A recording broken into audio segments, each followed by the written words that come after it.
I like to call this board meeting to order, and I want to thank Sunrise Middle School. Let's give them another round of applause. Are there parents in the audience? Please wave your hand if you're parents of these amazing students here. Yes. Thank you so much. That was fabulous. To sing and dance at the same time is above my pay grade. So good job. Thank you.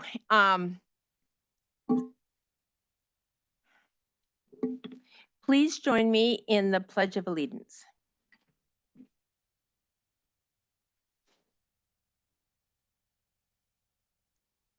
I pledge allegiance to the flag of the United States of America and to the republic for which it stands, one nation, under God, indivisible, with liberty and justice.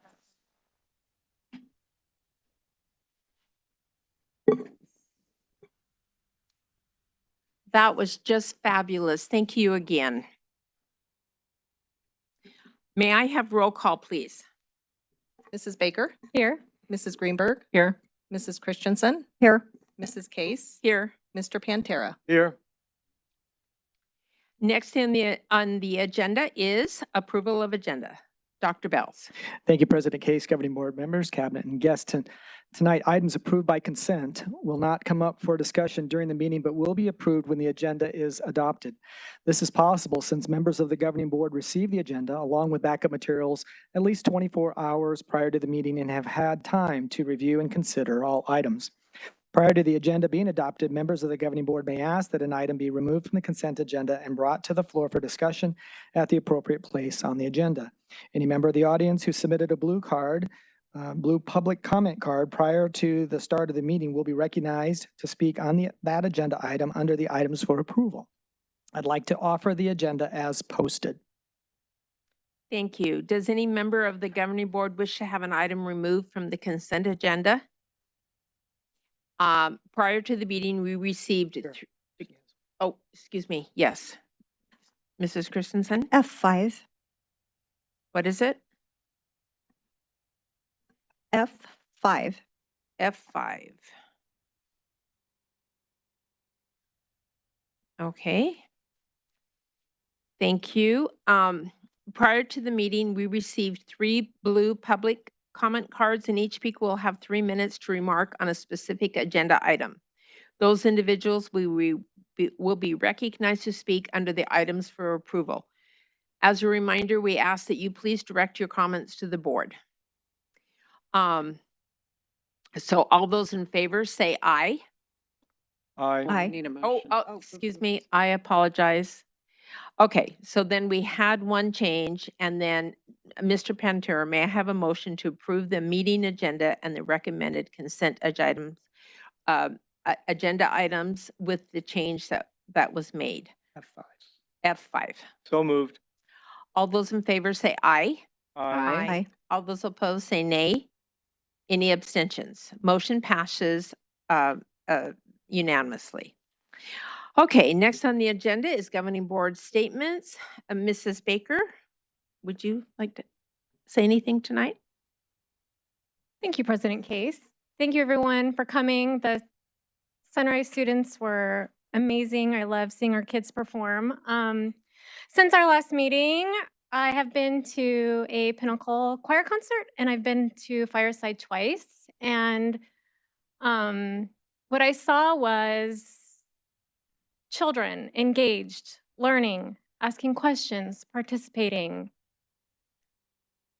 doing the work, asking the questions. I saw the adults working, managing the front office, answering phone calls, answering kids' questions, teaching, leading. And it was a much needed reminder to me that that's why we're here. We're here for these children. We're here for these students. And sometimes this gets lost with the politics of board meetings and culture wars. But as we go into Thanksgiving, we need to remember why we are all here. We are here for all the students. And for some of our students, school is safer than home. And I appreciate each and every educator who prioritizes each and every one of our students, each and every day. So thank you. Thank you. Mrs. Christensen?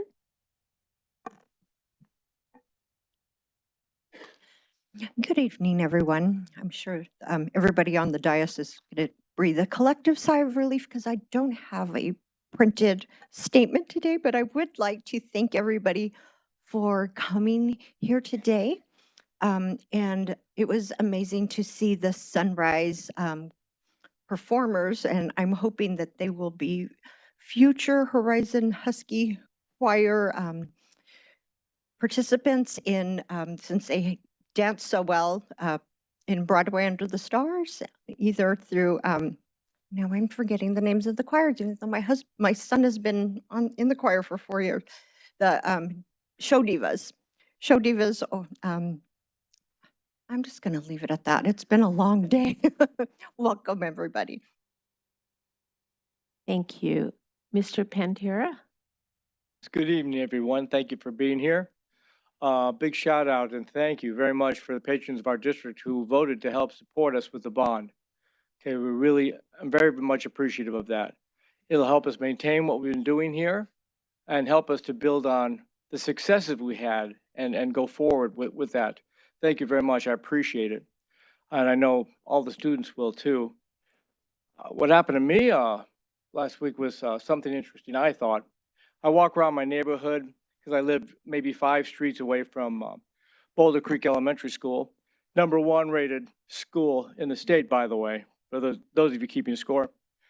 So I'm walking around. I walk around the neighborhood and I see a sign. How people tape up signs in the neighborhood. Mow your lawn, I'll mow your lawn. I'll walk your dog, those kind of signs. So you see them. What caught my eye, and this was not just the fact that there were several all along the route I took. They were hand drawn with crayons and colored pencils, but they were for betta fish. If you have betta fish, we will babysit your baby fish when you're out of town. Right? Betta fish?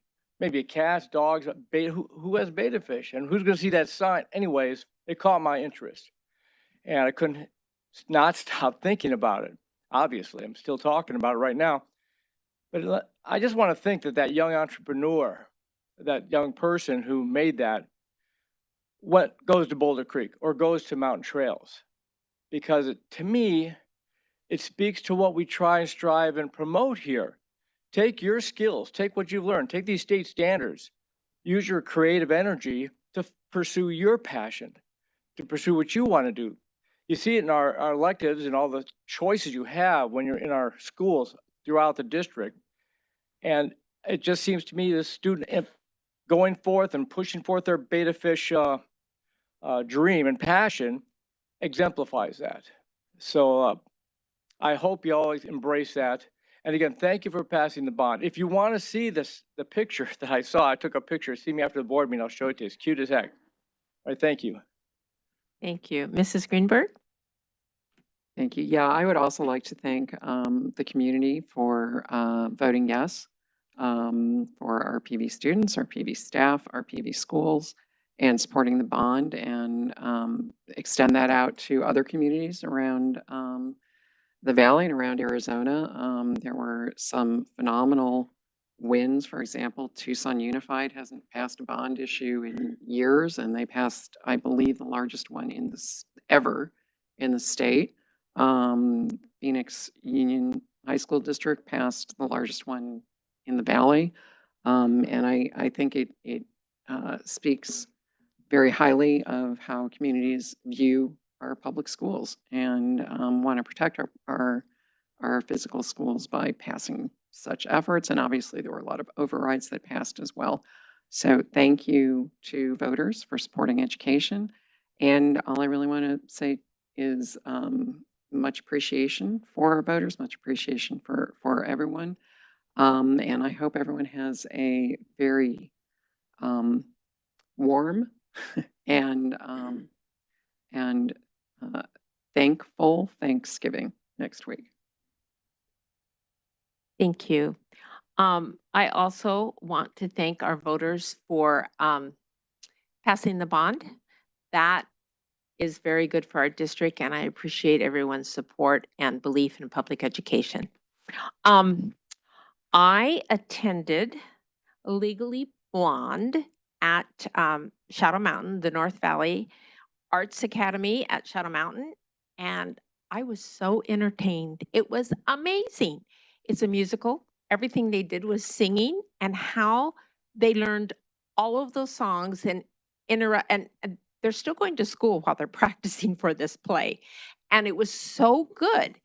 And I have to just give a shout out to the star who the gal who played oh, I can't read without my glasses. Ellie Woods was fabulous, and Kyle, whose name is Kyle, um, the UPS guy. Oh my goodness, he was typewritten for that part. It was amazing. Anyway, all of the students were wonderful. The audience was so engaged. It was great to be there, and I love seeing our students have the opportunity to perform and learn. Whether they ever do another play in their life, they have learned so much poise in public speaking, in public performing. It's really fun. Um, Also, I want to wish you all a happy Thanksgiving. It's a time to remember and to be thankful for the many, many blessings which we enjoy. So I want to wish you all a happy Thanksgiving. And with that, next on the agenda is awards and recognition. Thank you, President Case. At this time, I'd like to invite the governing board to join me in front of the dais.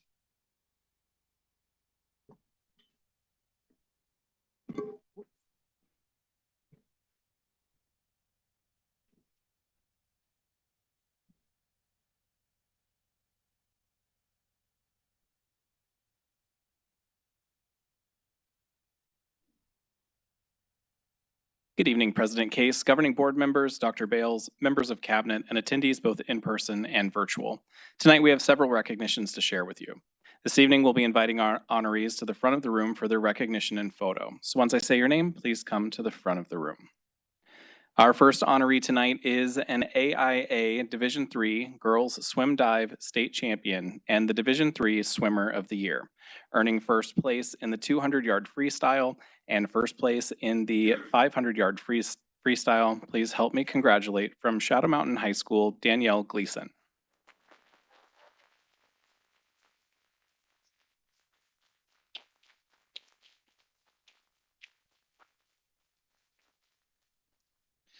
Danielle is supported by Coach Cosland.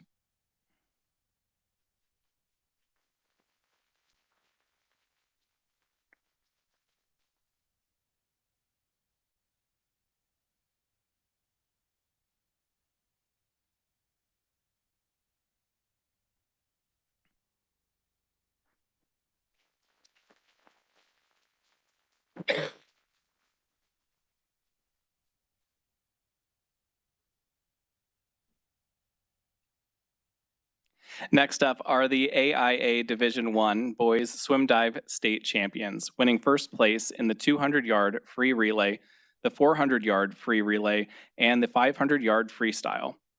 Please put your hands together after I finish calling everyone's name. From Pinnacle High School, Jeremy Rawson.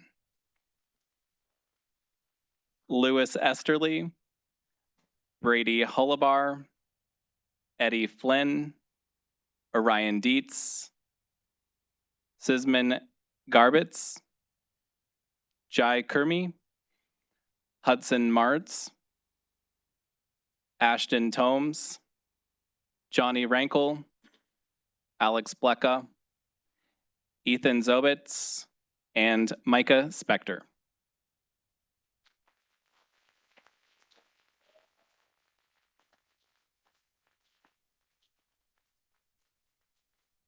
This Pinnacle team is supported by Coach Rodriguez for swim and Andrew Caraway for dive.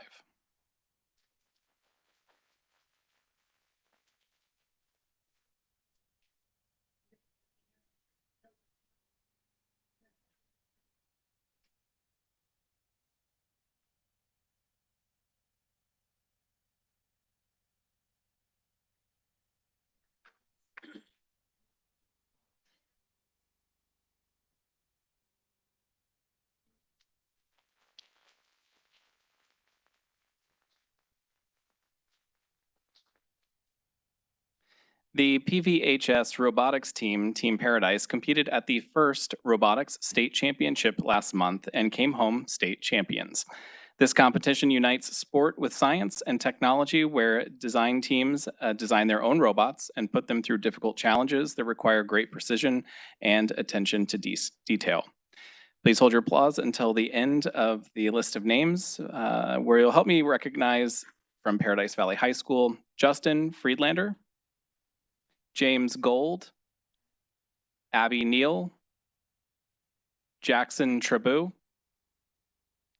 Ashton Antilla, James Campos, Caden Laughlin, Ali Andrade, Bridget Rubel, Emily Samuels, Abigail Lewis, Lucius Sho, Mason Kuchi, Michael Yagognik, Dylan Fletcher, Daniel Fletcher, AJ Atkins, George Harris, Kaylin Decker, Ariana Decker, Nick Fejvar, Manis Pun.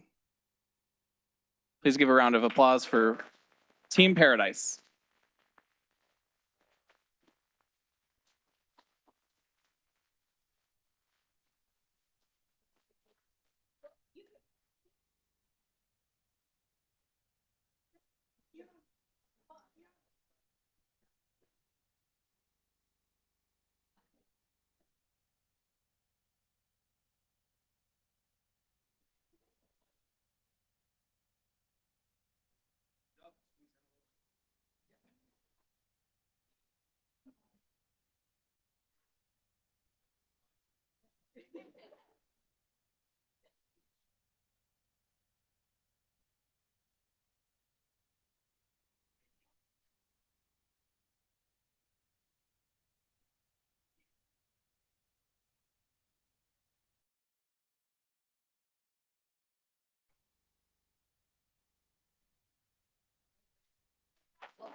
And our final honoree, who unfortunately is unable to be here this evening, but we're still proud to recognize her. This honoree was named the 5A State Girls Swim and Dive Coach of the Year.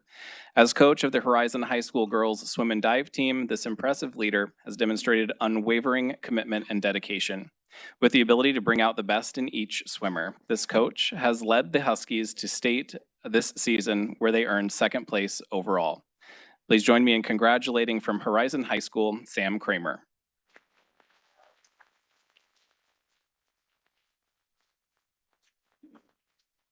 And that, President Case, concludes this evening's awards and recognitions.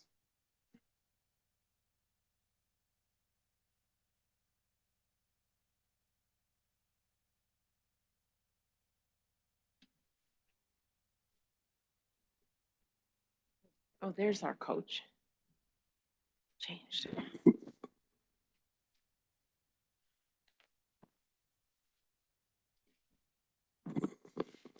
Next on the agenda is Superintendent's comments. Dr. Bells.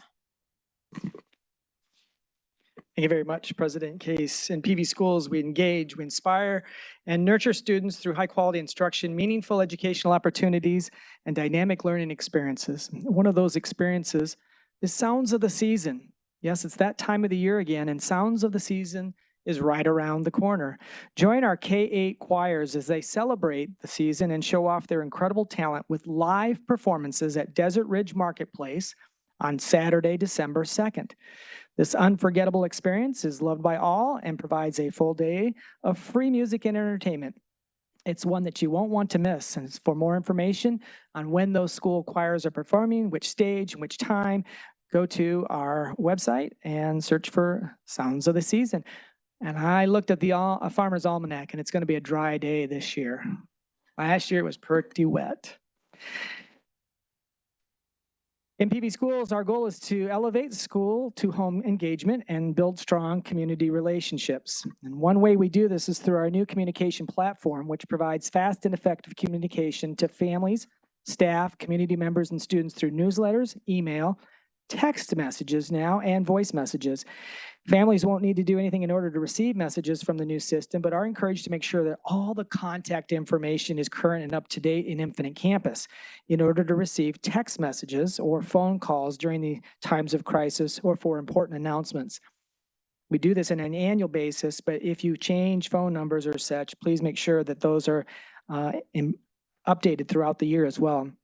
Our new platform is a wonderful complement to our district website, YouTube channel, podcast, and social media pages. All of our platforms provide a wealth of information to current and prospective students, families, and staff, and I want to encourage you to check out all of the options that we offer here in Paradise. Share our district pride by liking, commenting, and sharing the many great stories found on the district and school social media accounts. And don't forget to check out the Fine Arts Calendar and athletic calendars to see some wonderful student performances and athletic competition. There's something going on almost every day of the week at our school, so check it out. PV Schools has some exciting news. The North Valley Arts Academies is partnering with Paradise Valley Community College, marking the beginning of a fine arts dual enrollment exchange and scholarship program. To celebrate this collaboration, NVAA will host a fine arts celebration and information night at Shadow Mountain High School on November 30th. To learn more about this information night, visit Shadow Mountain's website at shadowmountain.pvschools.net. You can also get a sneak peek preview by checking out the most recent episode of our district podcast, PV Beat. It's available on Apple and Spotify. I might mention that I had the opportunity to see a preview of the dance show this afternoon at Shadow Mountain High School. That show is going on tonight, but there's a repeat performance tomorrow night. Everyone is welcome. Our 5K fun run is coming up. It's not too soon to sign up and register. Join PV Schools for the 14th Annual Community 5K Fun Run or walk. This event encourages active lifestyles among our staff, families, and community members and will be held Saturday, February 3rd, in person at Horizon High School. Registration is now open. Participants who register by January 5th will receive a t-shirt. For more information or to register, visit runsignup.com between now and February 3rd. More information can also be found on our district website. And in closing, I'd like to finally send a few shout outs to the following. I'd like to send a big thank you to our United Parent Council for providing breakfast to our bus drivers and transportation department recently for their recent safety and staff meeting. Thank you.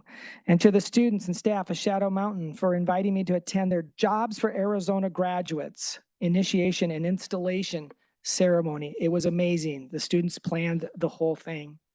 I'd also like to take the opportunity to highlight our amazing high school bands who recently participated in state competitions and the state championships last Saturday. In the 1A division, congratulations to North Canyon High School for taking second place and Pinnacle High School for taking third.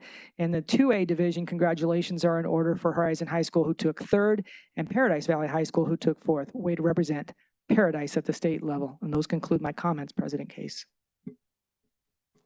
Thank you, Dr. Bells. We will move the consent item F5 to after the items of approval.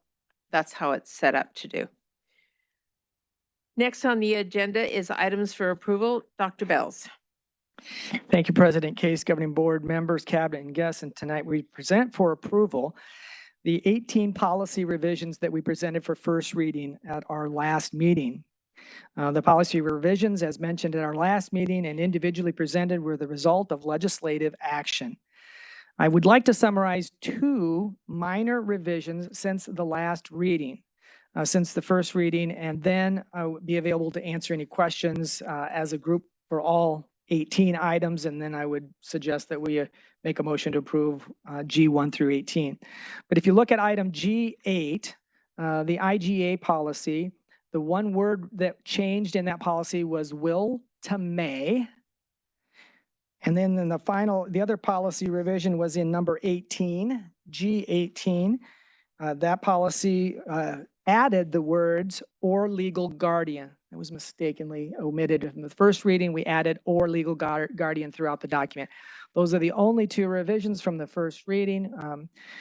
And at this point, I think we're ready to take some blue cards for any items that people wanted to speak on regarding items G1 through 18. Okay. I'll put these in order as I can, but some of them have multiple on them. We have a comment from Lily Grisham. You have 3 minutes to talk about G7, G18, and G5. Lily Grisham.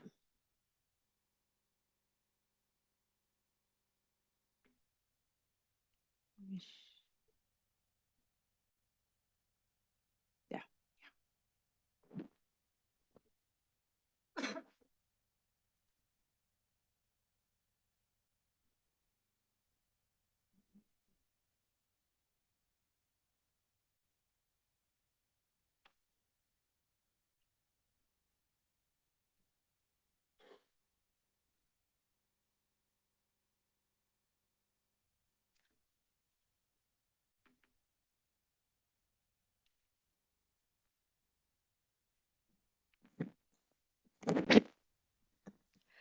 Hi, my name is Lily Gresham, and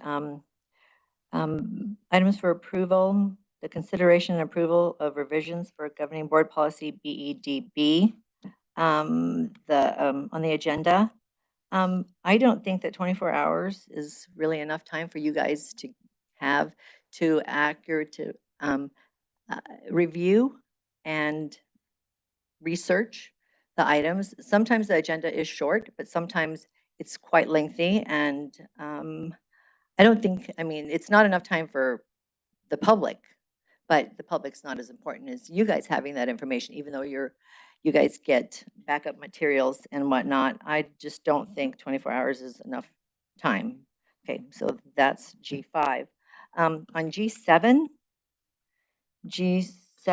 the substitute and professional staff employment, it says that the superintendent will screen all applicants. What is the process exactly for doing investigations and background checks for teachers? And what is the process and procedure following allegations of sexual misconduct by educators?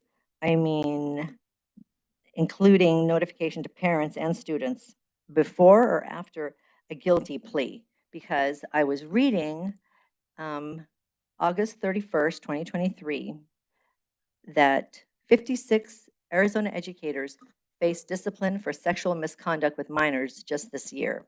And some of those names are from Paradise Valley Unified School District. And I would like to know, it says that some of these people surrendered their certificate. And we know what happened with the teacher during the last allegation who committed suicide. And I don't think that was handled really well. But so I mean, as far as this G7, part-time and substitute professional staff employment, I'd like to know what exactly is the process? What is the investigation and background checks for these teachers? What happens? And then when you find out that a teacher has some misconduct, whether it's in the state of Arizona, because some of them, I mean, out of these 56 names, some of them don't say what school they work at. They just say certified in Arizona. So that means they came from a different state. So I would like to know, first of all, what kind of investigation background checks you guys do. And then when you find out somebody has some misconduct, what do you do about it? Do you notify parents, teachers, school, students before or after adjudication, or after they surrender their license or certificate? Okay, so that's G7. And then G18.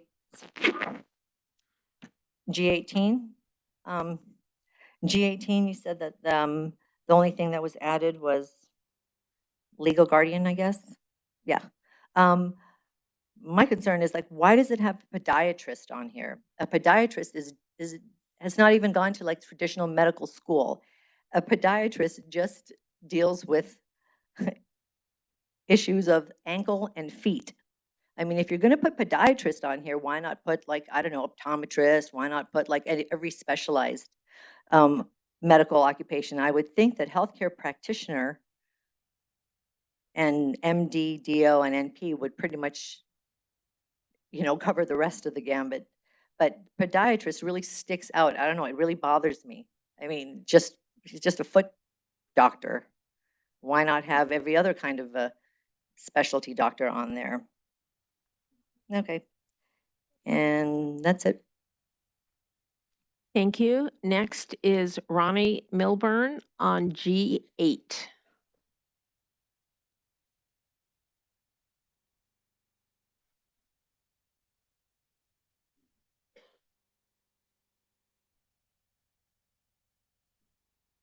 Good evening, President Case, Governing Board members, Dr. Bales, and Cabinet. My name is Ronnie Milburn, and I have been an employee of this district for 42 years, 40 as a teacher and 2 as a sub. I appreciate that the wording of Governing Board Policy IGA was changed from will to may, and I appreciate that Governing Board members asked that the wording be changed. However, I would like to address the original wording by sharing a few comments made to me when I shared the original with a couple of teachers, former teachers, and non-teachers. Here are some of the responses. 1, we may not want every teacher to serve on a curriculum committee because then there will be too many cooks in the kitchen. It will be difficult to reach a consensus. Second comment, we may not want brand new teachers deciding curriculum because they may lack the experience needed to make an informed decision. I remember working on a textbook adoption during my second year of teaching. I didn't know enough to give valuable input. Third thing, more free work? No thanks. Many of our teachers are working second jobs to make ends meet. Many have families that need their attention. The first version of this policy would impose more uncompensated duties on our already overworked and underpaid employees. Other districts and states pay for this work to be done over the summer. 5, we are professionals. As such, we should decide which committees that we choose to serve on. Allowing your employees to choose their committees rather than being forced generates better results. I watched the discussion of this issue at the last board meeting twice, and I would like to address the reference to the existing language in the bargaining agreement. And this is under 1D6 entitled Professional Responsibilities. And I just highlighted a couple of parts of it. 6A says teachers are expected to assume as part of their professional responsibilities the sponsorship of one student organization or membership on one building level committee. Teachers may volunteer for other committee assignments. 6B says teachers are encouraged to participate in the following areas. And B3 says system-wide committees. And the key word there is encouraged to participate.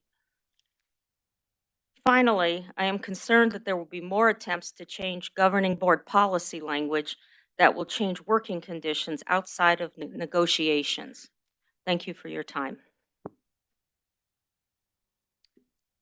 Next is Susan Winder on G10. Evening, Dr. Bales and board members. I'm Susan Winder, and I'm a taxpayer in your district, and I would really appreciate it if all the board members could pay attention. What I'm about to share will address the concern to be shared by Nicole later, and I'm sure many other parents. I will be addressing board policy IJJ. Before I begin, I would like to give you a bit of my background. I have what we call an ABD, all but dissertation in curriculum and instruction. I have served on review committees in Michigan for the purpose of accreditation of schools, and I have chaired numerous curriculum committees to select new material K-12. Due to my education experience, I know there is an identified way to select new curriculum. What is outlined in policy IJJ does not in any way reflect appropriate process proved through educational research. The two sections identified as objectives of selection and criteria of selection are totally based on the opinion of the individual reviewing the curriculum.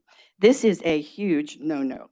Unless you have been educated in the research-based method of curriculum selection, one would not have the background to develop the policy that you reflect as IJJ. I don't know when this policy was developed, but it was clearly developed by someone who knew nothing about the correct way to select curriculum. It is clearly subjective, and it must be objectively based. Arizona ranks 48 out of 50 in achievement in the US. To improve this, one should look at the method Florida uses, as they are ranked #1 in the United States. They have based a selection of curriculum on state standards and the current research on successful instructional strategies. They put a call out to publishers for new curriculum. When it comes in, they review it to ensure there is no social emotional learning included. If there is, it's thrown out, which is what should be done with what Nicole's going to address later. They then review the curriculum and determine how many of Florida's standards it reflects. The process has resulted in publishers changing their curriculum to meet Florida's standards because they want that money. Your entire AJJ policy needs to be rewritten by professionals who have the education and background to do so. Let me ask you this question. Would you want a surgeon to be operating on you based on his opinion of what works best, or on what research has shown to be the most effective and successful method for surgery? Why should it be any different for education?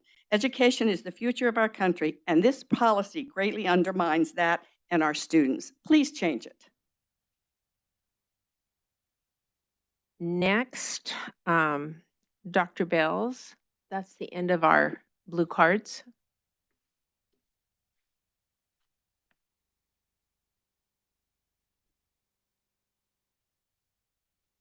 You need to. So President Case, yeah, President Case, yeah, you'll need a motion for the board to have a conversation. So unless there's any objection, I would recommend items G1 through 18 as presented. I would like to ask the board if they want to proceed in this way. So can we have a motion to put these all together in one action? So moved. Thank you. After that, does any of the board members want to do it as a group? Do you want to do them separately? How do you want to do it? We just approved the motion. Now we're going to have the discussion. Oh. Yeah. Are there any board questions before we vote on it? Right. Any questions from the board? So we moved it so then we could discuss it. Right. I'm just agreeing with what you said. Okay. Do anybody want to separate anything out? Mrs. Christensen? I just have a clarifying question. So I know we discussed many of these last meeting, and Dr. Bells, can you remind me again, or which ones we changed? I know there were some minor wording, so I can review before I decide. Yes, they were G8 was the word will to may, and in G18, we added the words or legal guardians. Those are the only revisions, in addition to parents.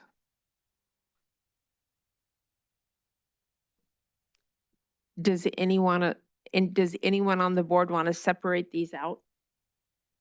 Are we good to go ahead with voting as it was moved?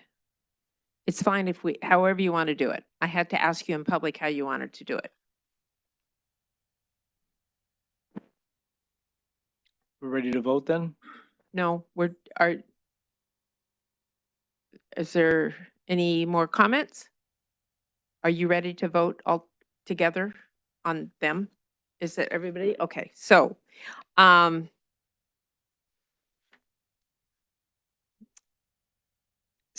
may I have a single motion to approve the agenda items? We already motion's been did made. that, G through 18, so we did that. So all those in favor say aye. Aye. Aye.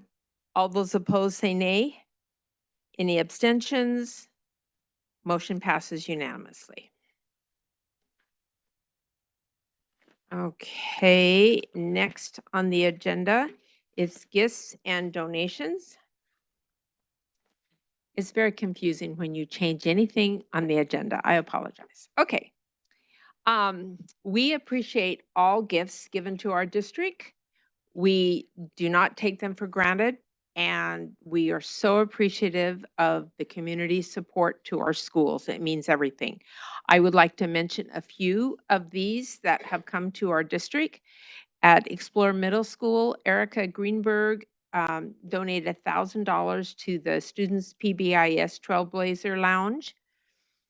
At Larkspur Elementary School, the Wonderful Company donated $1,000 to fifth grade. At North Canyon High School, the Thunderbird Foundation donated $1,000 to the girls golf team and $1,000 to the boys golf team.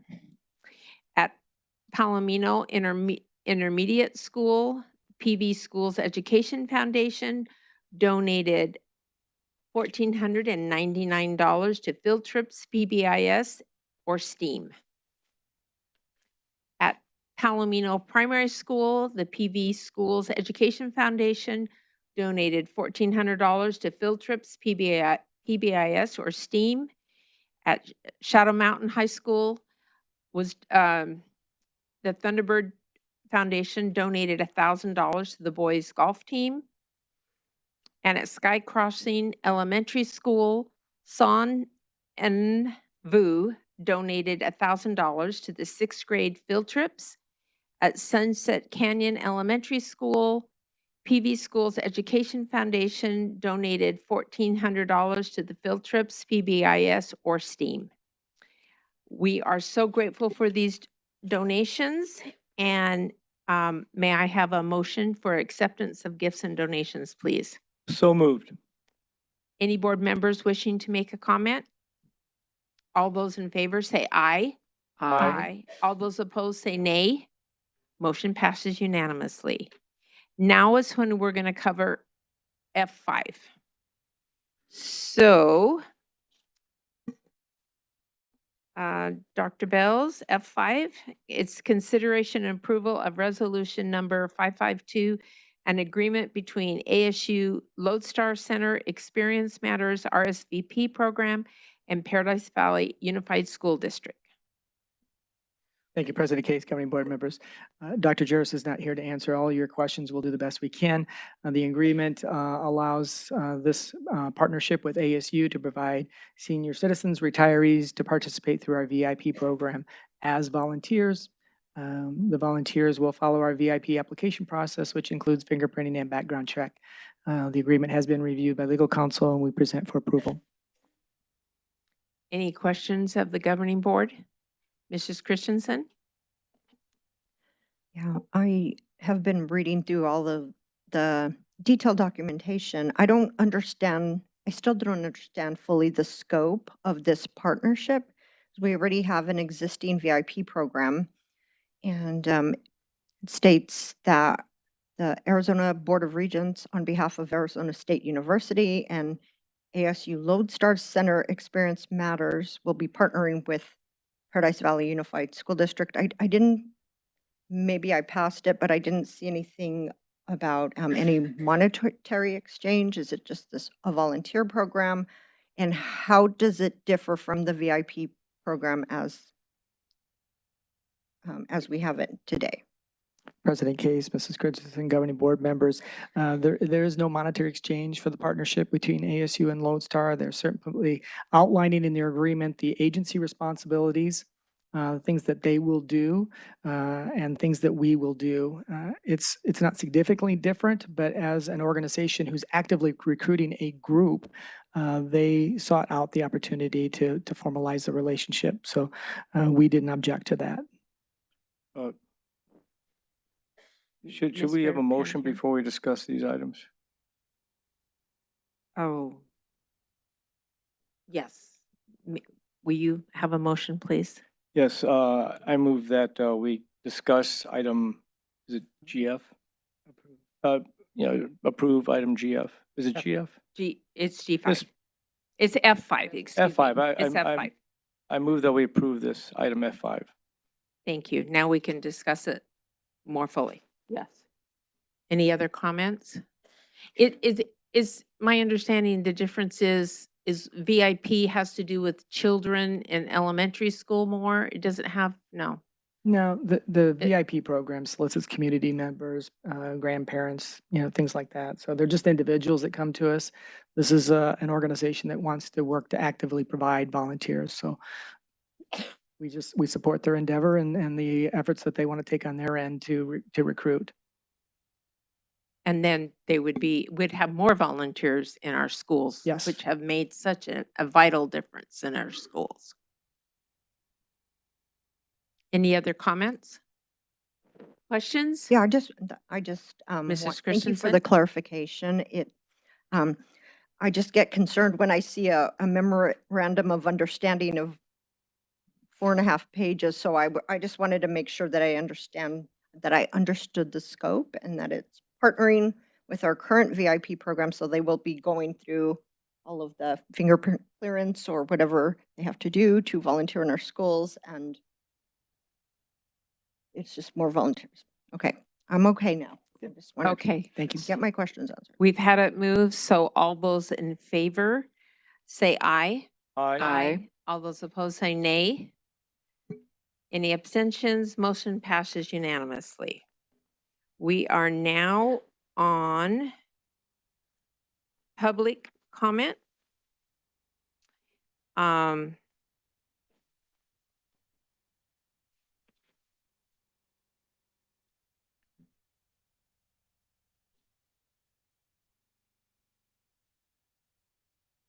We're now going to have the video for public comment.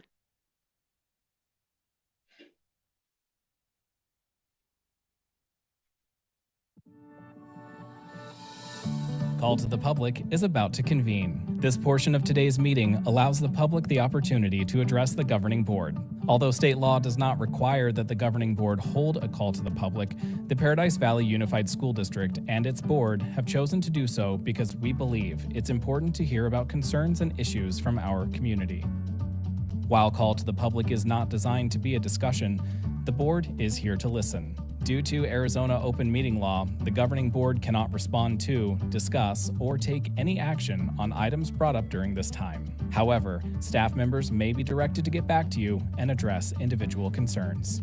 As a reminder, the point of this and every board meeting is to accomplish the business at hand, and to be able to do so in an open and collaborative way.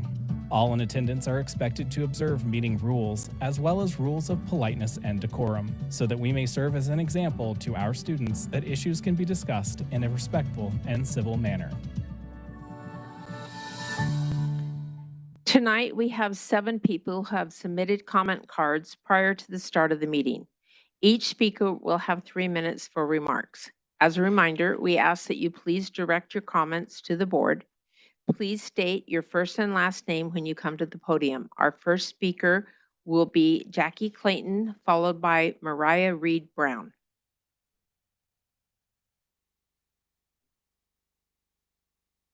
My name is Jackie Clayton. Good evening, President Case, Dr. Bales, Governing Board, and Cabinet members. Often we only hear the negatives in these short few minutes. Today, I would like to share some good news with you about an amazing school counseling department at Paradise Valley High School. 7 years ago, when I received the IDL, Instructional Division Leader position in the school counseling department, I walked into Principal Ian Dennis's office and shared the vision and mission for the school counseling department. The vision mission was to implement the American School Counselor Association, ASCA, national model with fidelity and integrity.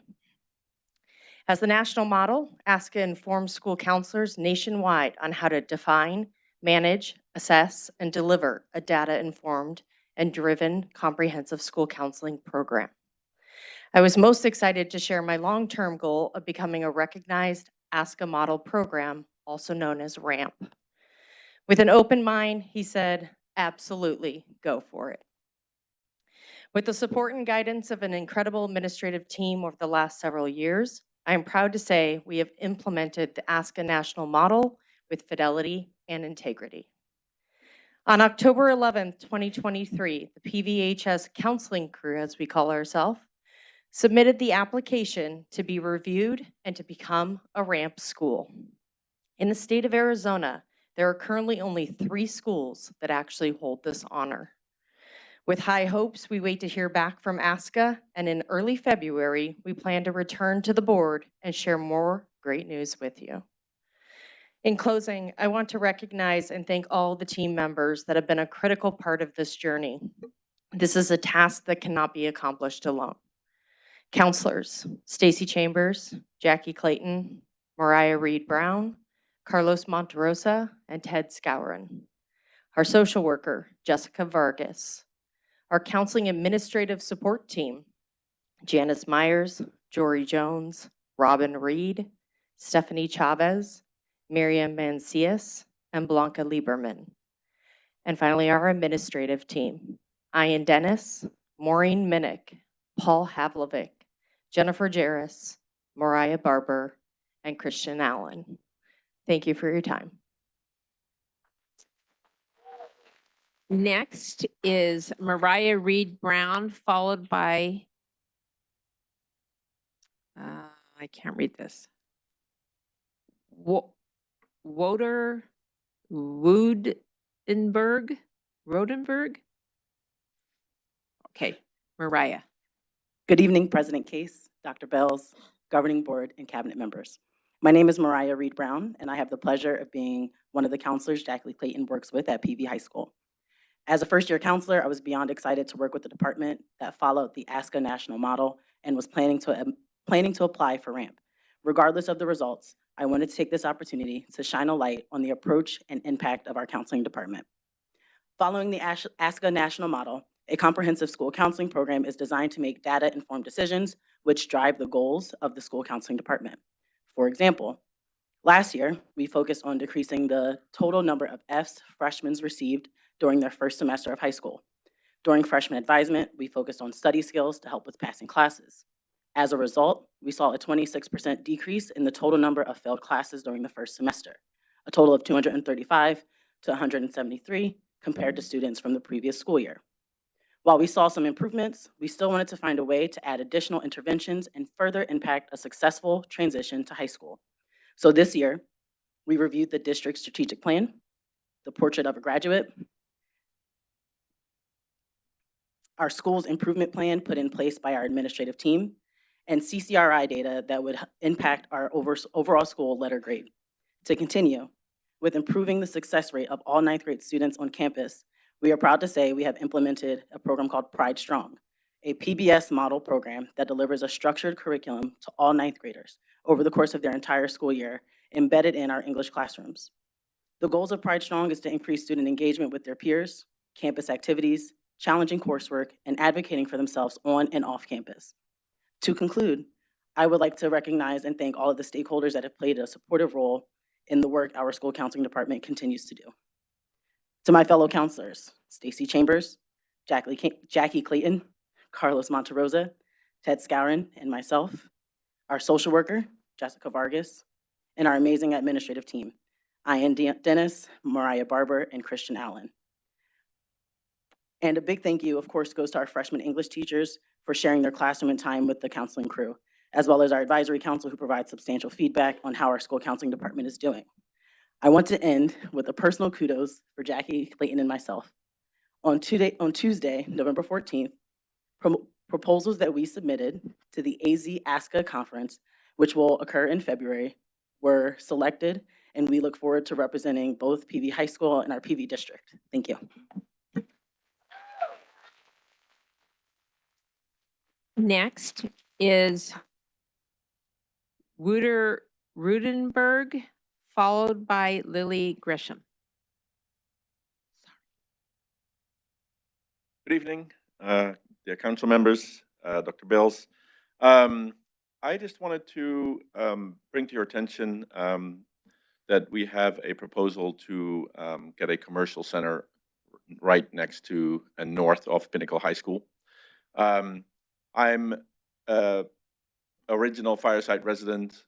Both of my sons have gone through elementary, middle school, and high school, and it's been fantastic. But by the time I got to high school with my first son, I encountered the chaos that is the traffic around Pinnacle High School, and that immediately deeply concerned me. that so many kids have to go through and cross Black Mountain Boulevard and, risking their lives almost every day. And, obviously next to education, I definitely feel student safety is another big responsibility that you carry. So our desert, if those and even in the public don't know, there's a Desert Ridge master plan that has zoned that residential, which is a fantastic idea, and that should remain in place, especially since it's so close to the high school. And it also has language about like commercial centers having just a negative impact in general to neighborhoods and schools, and it specifically mentions that. So even to the point that I emailed the city about it, about the traffic situation, about the traffic lights being on green while everybody's crossing the street. It's getting, people are crossing everywhere now. Initially it was according to the rules. Now it's just everywhere. People and students crossing everywhere. So if commercial centers are allowed kind of so close near the high school and an elementary school, and we enjoy our kids walking to school as well and biking to school, it's fantastic. But this commercial center is just going to completely ruin that with more traffic, more non-residential traffic that want to shop there, more trucks, gas station trucks, refilling trucks. We don't see any of that as a good sign for the safety of the students. So I wanted to bring that kind of to your attention. Although I know the developer has reached out to Dr. Bales and there has been a conversation, I just wanted to make sure you put a face to all the comments that you may have seen or heard. And so we have a fantastic group of residents in the neighborhood and parents, frankly, that are just concerned kind of where this is going. The alcohol sales and tobacco sales, will be prominent right there. And the current perimeter is a quarter mile only near schools. So perhaps something to consider as a school board would be to look at that perimeter and expand it to maybe to 5 minutes or 5 miles. Sorry. Thank you. Your time is up, sir. Yep. There will be a board meeting, and I sincerely hope you. Your time is up, sir. Thank you. Lily Grisham, followed by Gina Griffiths.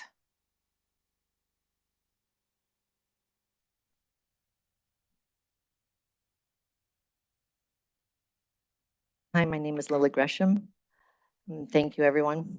I have a question about whatever happened with the resolution regarding the executive director appointed to ASBA. Didn't get any follow-up on that.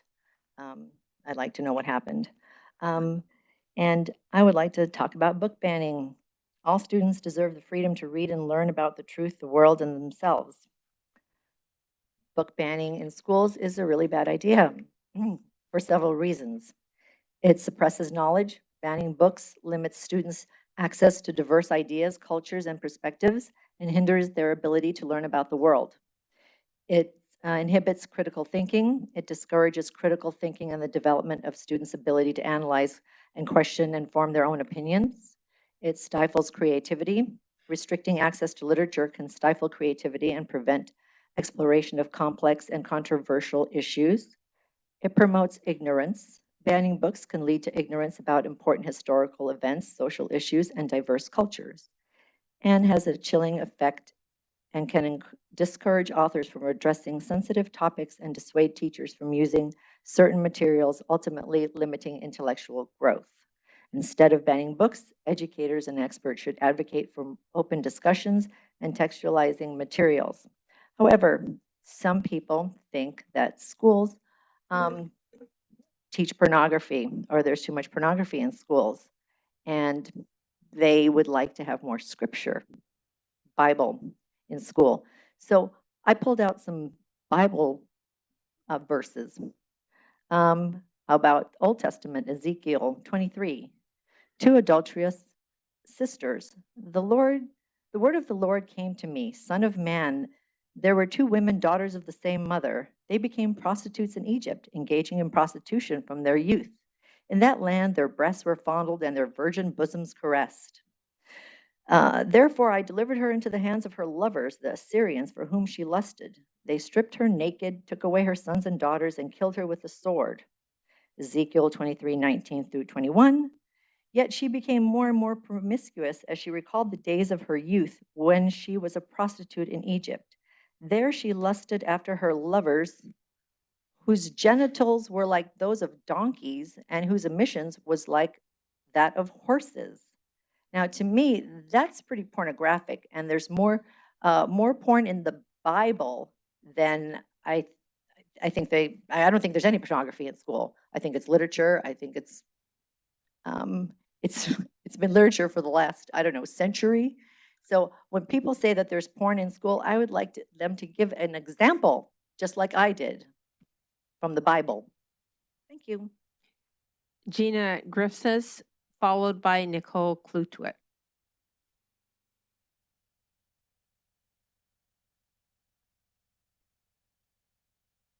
Good evening, President Case, governing board members, Dr. Bales, and members of the cabinet. My name is Gina Griffiths. I live in the district boundaries, and I'm the proud mom of a PVHS graduate, a PVHS senior, and a Sunrise 7th grader. And tonight I want to talk about gratitude. Some of you talked about this in the beginning because this is the time of year when we start thinking about gratitude. And I think you all recognize that I'm very grateful that I am in this district and my children are educated in this district, because I try to come and tell you that at every governing board meeting. And so I keep wanting to reiterate that. I'm also grateful, as some of you mentioned, that the bond passed. That was so huge for our district to be able to have the bond money to pay for those things and reserve, not use our regular budget for those extra expenses so that we can direct it where it needs to be directed. So I'm grateful for the voters that did that, for all the volunteers that were out there making it happen. I wasn't one of them. I'm appreciative of them. I'm also grateful, as Ms. Greenberg said, that overwhelmingly most of the bonds passed across the state, because I don't only want my kids to have a good education, I want all kids to have a good education. And I think it says a lot about where we are with public education and community support for public education when so many bonds have passed across the state.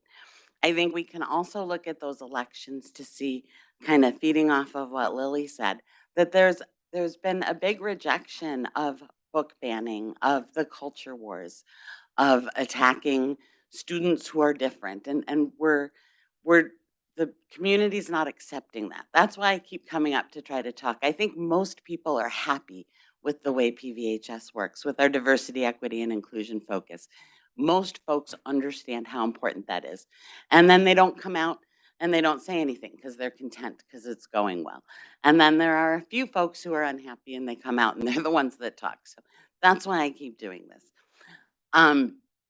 I just think it's important that we continue that focus on diversity, equity, inclusion, that we don't ban books, that we do what's right for students, that we focus on the learning, the children thriving, and getting the resources and tools that they need. Social emotional learning is important, and that's part of what contributes to student success. And our district is doing a fantastic job. So I'm grateful to all of you for continuing to support that. Thank you very much. Nicole Klutwick, followed by April Justman.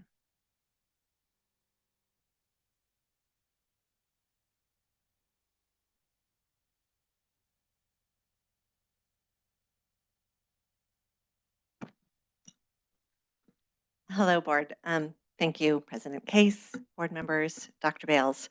I'm here to talk about the social studies curriculum that is currently being discussed and looked at. I realize it's in initial stages, but someone lets the publishers in the door, right? Like, it's not anybody can just come and have committee time and present curriculum to our committee members. I don't know who is responsible, but somebody in administration here has let Savas come, and I've been told before that there is no need for a definition for a culturally responsive definition for education because it's just commonly known. So in the beginning of every single one of the teacher's guides, we're talking kindergarten teachers teaching social studies. Savas has instructed the teachers 3 times in the first paragraph that they should really be paying attention to the sexuality of their kindergartners. It goes on to say, when talking about making a culturally inclusive classroom, consider the pictures hung on the wall. Are there children with various sexual identities? This is a quote. Why would we possibly want to distract teachers from teaching kindergartners and have them focus on the sexual identity of K through 5th grade? I do not understand it. Now, maybe you would say, well, it's just an initial, grouping. We didn't really, but somebody let them in the door. Somebody decided this is appropriate for kindergarten teachers to consider when teaching social studies. The only topic on here about a culturally responsive classroom that's discussed more is language origin, your first language. And it doesn't discuss whether you're an only child or child of many siblings or a divorced family or many other things that could also impact a child's education and where they're coming from. I just find it completely inappropriate. And I really wonder why it was included in the first place. Why did we include this? So I can think of like 3 reasons. One, it's a sales technique. If you want somebody to pick something that's not a great choice, you show them the awful choice first. And so maybe you're trying, I don't know, maybe there's something else in here that you're trying to get us to get. Maybe it's purposeful. A year and a half ago, like I said, I asked specifically for a definition of cultural responsiveness.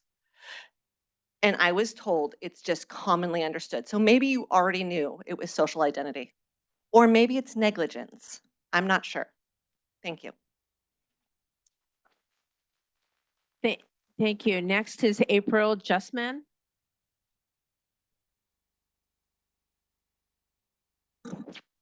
Oh, geez, I dropped.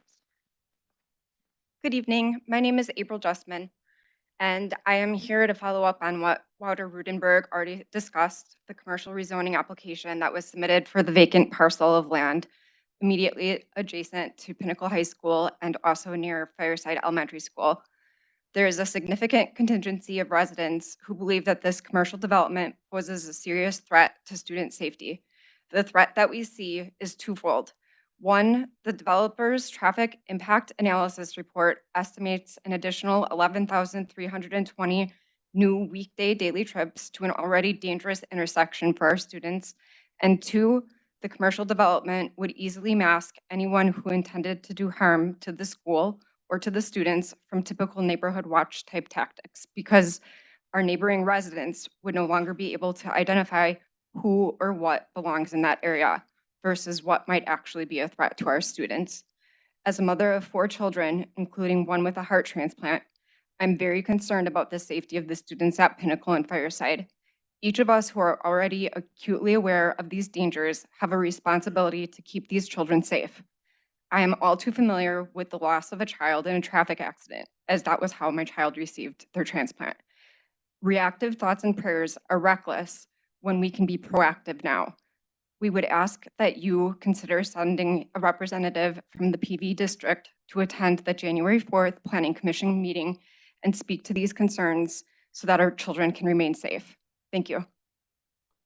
Thank you. Next on the agenda, items for discussion, Dr. Bells. Thank you, President Kays, Governing Board members, Cabinet, and guests. Tonight, Ms. Copen will present for first reading the proposed new courses and revisions for the 2024-25 high school course catalog. Good evening, President Case, members of the board, Dr. Bales, Cabinet, and guests. We are excited tonight to present the first reading of the high school course recommendations and revisions for the 2024-2025 school year. Connie Withers and Jackie Clayton, our lead district counselors, are here to guide this presentation and address questions. The team of counselors, high school leaders, and teachers working together to make these suggestions had a clear mission this year. They wanted to create opportunities for students to connect with their future. The group watched a video about Generation Alpha, those born 2010 or later. Our older kids from Generation Alpha are now in our middle schools, and they'll soon be joining our high schools. These students are growing up in a world filled with technology, including a career world filled with AI. Our high school teams understand the task at hand, and this evening we're making efforts to introduce courses that can assist students in acquiring qualifications that hold genuine value in the job market and during their college applications. And with that, Thank you, Ms. Copen. Good evening, President Case, members of the board, Dr. Bales, cabinet, and guests. I am Connie Withers. This is my 26th year in the district and 10th year as the district lead counselor. Our purpose this evening is to share with the governing board the process and recommendations regarding new and revised high school courses for the 2024-2025 school year. We are excited about the ideas behind these new course recommendations. As Ms. Copen said, our intentions are to build strong connections to the students' post-secondary lives. The video that Ms. Copen mentioned encouraged the group to plan for the day after the student graduates. With that inspiration, the group made the recommendations that you will review tonight. I'll begin tonight with the process we followed. Introduce the recommendations for new courses, explain some slight changes to existing courses, and then end with questions and discussions.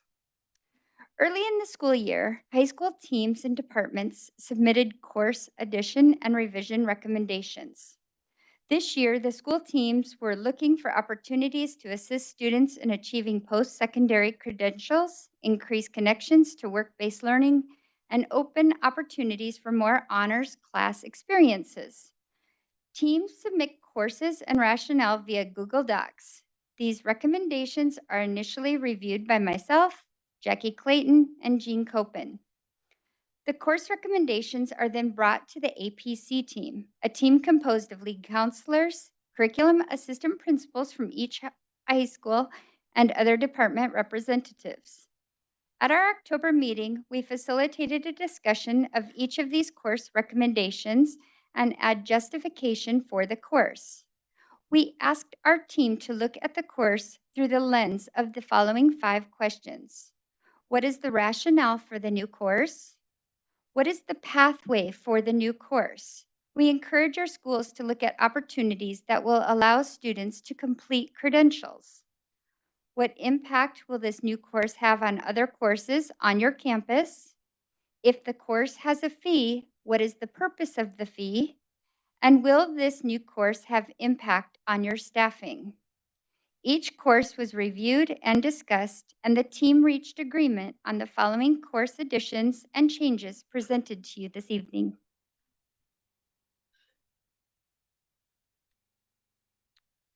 I am Jackie Clayton, and I am the lead counselor at PV High School and joined Connie this year as a district lead counselor. The first set of courses are currently available to our students as non-honors courses. CREST students currently apply for one of 3 strands of CTE focused either on bioscience, computer science, or engineering. Each strand requires 6 electives. Currently, the only strand that has all 6 electives with honors opportunity is bioscience. In order to make all strands equal in opportunity, we need to add the honors designation to these courses. If approved, all students, no matter what strand they choose, will have equal opportunities to achieve the same weighted GPA. Additionally, these courses offer students opportunities for dual enrollment and certification exams and prepare students for careers in this growing industry. The course recommendation is to add the honors designation to these courses. Yearbook Production 1-2 initially began as an English credit. Some campuses began offering this course embedded into another CTE course, and some offered it as an elective. By offering these 4 yearbook production courses as a sequence through CTE, students can earn a credential that is recognized by the industry. The recommendation is to create a 4-year pathway for yearbook production with a CTE designation. We currently offer a theater production and stagecraft 1-2 as a fine arts elective course. These courses will remain as an option for campuses. By creating an additional 2-year course sequence titled Stagecraft and moving these courses to CTE, we will open up an opportunity for an industry credential and dual enrollment. As a CTE course, students may take a technical skills assessment, TSA, at the end of the 2-year sequence, Stagecraft 1 and Stagecraft 2, to earn an industry credential.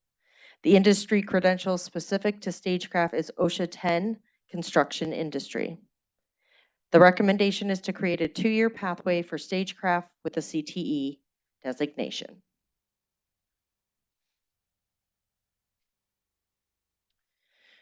The first new course recommendation is Honors Algebra 1-2. We currently do not offer an Honors Algebra 1-2 course that has a weighted opportunity. We currently offer Accelerated Algebra 1-2, which is unweighted. Honors Algebra 1-2 would allow us to offer many high-achieving math students an opportunity to take Honors Algebra 1-2 as a weighted course with the opportunity to finish at the AP level during their senior year. Currently, this is not an opportunity. We are recommending that Honors Algebra 1-2 replace Accelerated Algebra 1-2. The second set of new courses is Algebra LS 1-2 and Geometry LS 1-2. We currently offer Algebra LS 1-2 and Geometry Essential LS 1-2 course for students with math needs written into their IEPs. However, the team is recommending that we update these classes to align better with the Arizona State math standards and create sustainable pathways that are consistently used at all high school campuses. These are a part of a math continuum for students with an IEP who need increased support. We are recommending that Algebra LS 1-2 and Geometry LS 1-2 math courses become the new pathway for students who have math needs documented within their IEP. The third new course is Sweetwater Community Schoolwork Experience on the Job. Sweetwater is considered an alternative school and therefore earns their school letter grade using the ADE alternative letter grade formula. The traditional high school formula is comprised of 20% related to CCRI, College Career Readiness Indicators. However, alternative high school formula is comprised of 35% related to CCRI. Last year, the principal of Sweetwater and director of assessment met with ADE to discuss opportunities to increase Sweetwater's CCRI opportunities. The state advised that we create a course that would allow students who have outside employment to earn high school credit through a formal collaboration between the school and the student's employer. The course that is being recommended would also create a credit recovery option since there are limited elective offerings at Sweetwater. On accountability side, the school will receive points for each student meeting the required hours. We are recommending Sweetwater Community School Work Experience on the Job course be added to the course catalog for Sweetwater only. The fourth course being recommended is PV Online Mobile Media.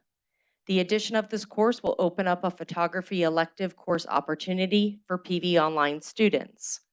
This course will allow students to submit photography projects using their cell phones.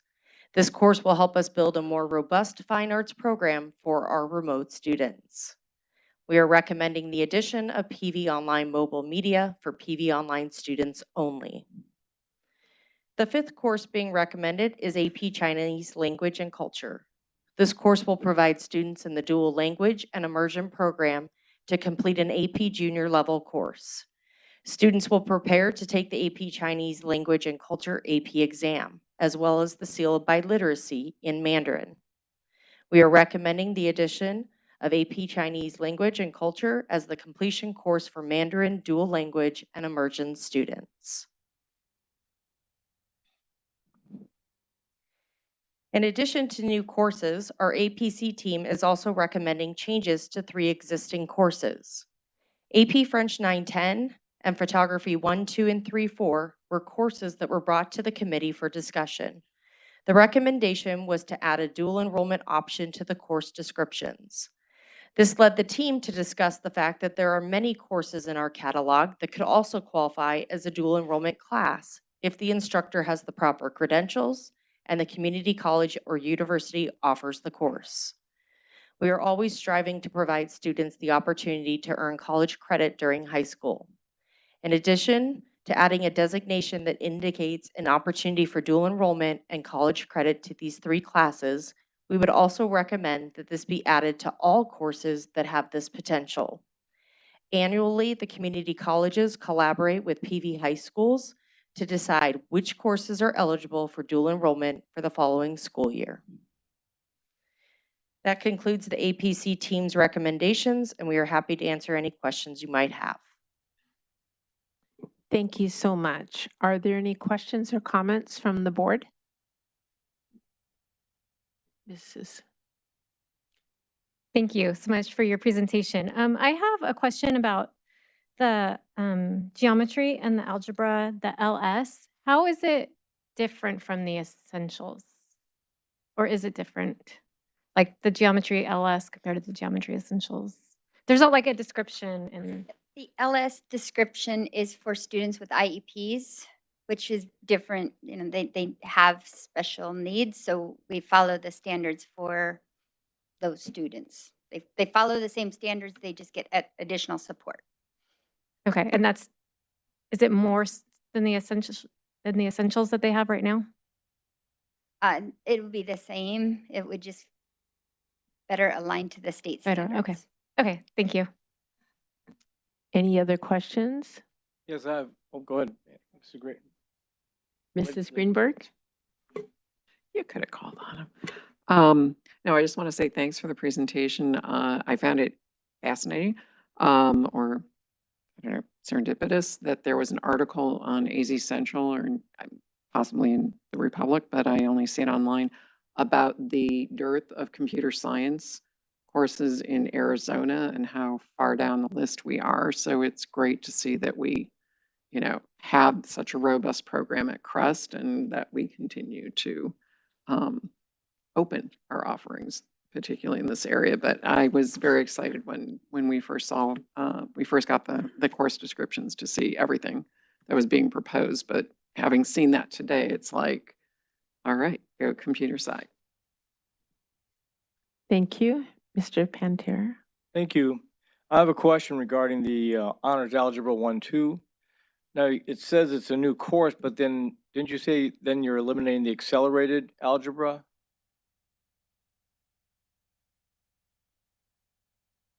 The Honors Algebra 1-2 would replace Accelerated because Accelerated right now is a non-weighted course. We've never had an Honors Algebra 1-2 Right. weighted level. But so it's replacing, so there won't be an Replacing it. accelerated. Correct. Okay. So are there prerequisites to become a student in those classes, in that class? Like right now, are there prerequisites to get into the accelerated algebra? There are, in the middle school recommendations, they'll come from those math teachers, and that will be something that they will decide for us to put the students in that honors algebra. So you think that these prerequisites probably would change? I don't think dramatically. They're the same students. It's just giving them the weighted opportunity right now so that they can get the 5.0 GPA opportunity. And by eliminating the accelerated version, that's not leaving anybody out that couldn't handle the honors one. Right? Anybody out? No. All right, thank you. Yeah. Thank you. Any questions, Mrs. Christensen? Yeah. I have 6 questions. So thank you for putting this together. This is all very exciting. You mentioned staffing at the beginning. I was wondering what considerations you made with our current staffing shortage, and do we have the sufficient staff to be able to teach these classes, in particular the CTE courses on IT, cybersecurity, routing? Those are very specific and it takes a very specific skill set, and I can't imagine there would be somebody certified in our district. There may be, but yeah. Sure. Currently, we are actually offering those courses. So we do have a teacher that is certified and qualified to teach the course. We're just asking for it to now be an honors level. So it's just one teacher, and is this only offered at one school or? Currently, that is only offered at the CREST program right now at PV High School. Okay. Thank you. My second question, given AI technologies is so very new, and I do have a technology background in IT and veterinary medicine, so I do understand the tech a little bit. It was many years ago, but I know technology is not inherently evil. But there's so much unknown about the current AI that is coming out, and what kind of protections and fail-safes are we putting in place? I know there's some integrity concerns right now with ChatGPT on some of the some essays, etc. Also, how do we control it if it takes off with a mind of its own? President Case and Ms. Christensen, I'll take this one. So the AI mentioned was not in reference to any of the courses specifically. That was just to illustrate the generation alpha, and that's kind of how they're being characterized. Is this will be the generation that doesn't know life without AI. And so as adults are planning for young people's future, we keep that in mind of what they're going to be facing. Currently, we do have some parameters for AI. Just to mention, we have 10 approved AI sites for teachers only. And we do have a pilot running in our high school English classrooms to use AI with students with parent permission. Thank you. My third question is in terms of, it's regarding the yearbook production. What type of CTE do we have for a 4-year, you indicated a 4-year pathway in CTE for yearbook production? Is that for a job as a yearbook producer? I didn't understand that, or maybe I misunderstood what you indicated. Necessarily be a job for yearbook production, but it would be for like magazine production. It's just fulfilling the need that's in the schools, in the high schools, to create a yearbook and learning all of the technical skills required to create a publication. I'm going to skip my fourth question because Tony asked that one. My fifth question is in regards to the Sweetwater work experience on the job. What is CCRI? You mentioned it a couple of times, and I probably just missed it when you were talking. There's a CCRI opportunities between the collaboration between the schools. President Case, Mrs. Christensen. Yes, CCRI is it's one of our accountability measures in our letter grade formula, and it's indicators that we collect throughout a high school career for a student that is showing that they're taking college opportunities or work opportunities. Work-based would be part of that.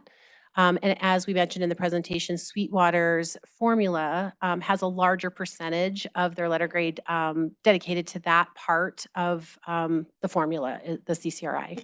Thank you. My final question in regards to PVO mobile media is, it's a two-part question. Is this only for PV online students? Okay.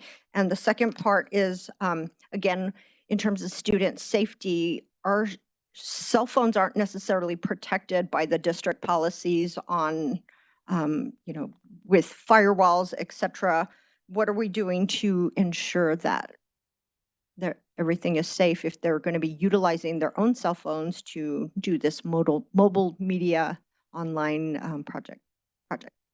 Curriculum will actually follow the same as the high school's photography class, but PV Online does not have the ability to purchase a bunch of high digital cameras.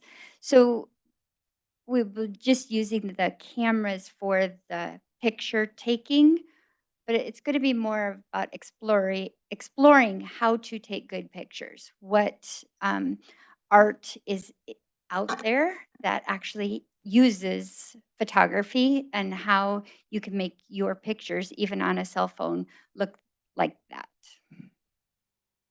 So okay, thank you. Thank you. Any other questions from the board, comments? I just want to say how excited I am about these offerings. I really get excited when we give more students the opportunity to get certifications and to get honors classes. I just want to give our students every leg up that we possibly can. My children excelled in this district because of all their opportunities, and I want all of our students to excel and have the opportunities. And I love the diversity of all the different choices. So thank you for all of your work on this. I really appreciate it. Great job. Thank you.